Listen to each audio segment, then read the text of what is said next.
এই মুহূর্তে পাওয়া আজকের সর্বশেষ শীর্ষ সংবাদে আপনাকে স্বাগতম। প্রথমেই জানিয়ে দেব সংবাদ শিরোনাম, পরে থাকবে বিস্তারিত। জানাবো জাবিদের সংঘাতে 20 জন আহত। থাকছে বৃহস্পতিবার সারা দেশে কমপ্লিট শাটডাউন ঘোষণা কোটা বিরোধীদের, এবং আরও থাকছে গাইবান্ধায় আওয়ামী লীগ কার্যালয়ে ভাঙচুর, 10 মোটরসাইকেলে আগুন। শুনছিলেন সংবাদ শিরোনাম, এবারে বিস্তারিত। জাহাঙ্গীরনগর বিশ্ববিদ্যালয় কোটা সংস্কার আন্দোলনকারী ও পুলিশ সংঘর্ষে 20 জন শিক্ষার্থী আহত হয়েছেন। আহতদের মধ্যে 15 জন সাভারের এনাম মেডিকেল কলেজ হাসপাতালে চিকিৎসাধীন, বাকিরা বিশ্ববিদ্যালয়ের চিকিৎসা কেন্দ্রে চিকিৎসা নিয়েছেন।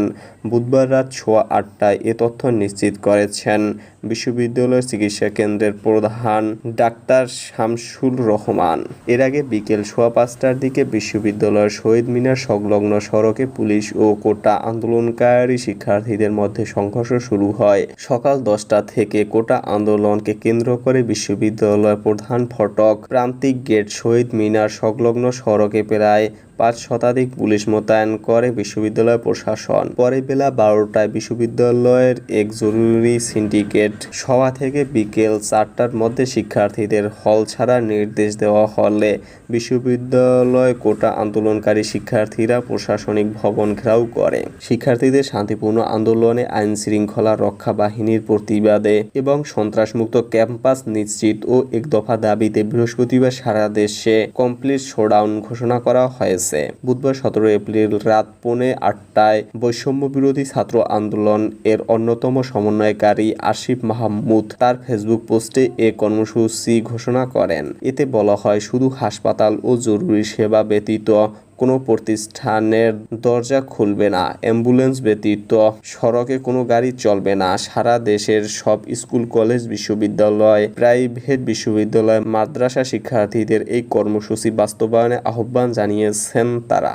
গাইবান্ধা জেলা আওয়ামী লীগ কার্যালয়ে হামলা চালিয়ে ভাঙচুর সহ 10টি মোটরসাইকেলে আগুন দিয়েছে কোটা বিরোধী আন্দোলনকারীরা। বিক্ষোভকারীদের ইটপাটকেল ও লাঠির আঘাতে জেলা আওয়ামী লীগের সভাপতি ও পৌর মেয়র সহ বেশ কয়েকজন আওয়ামী লীগ নেতা আহত হন। বুধবার 17 জুলাই দুপুর 12:30টা থেকে সড়কের 1 নং রেলগেট এলাকায় দফায় দফায় এ হামলার ঘটনা ঘটে।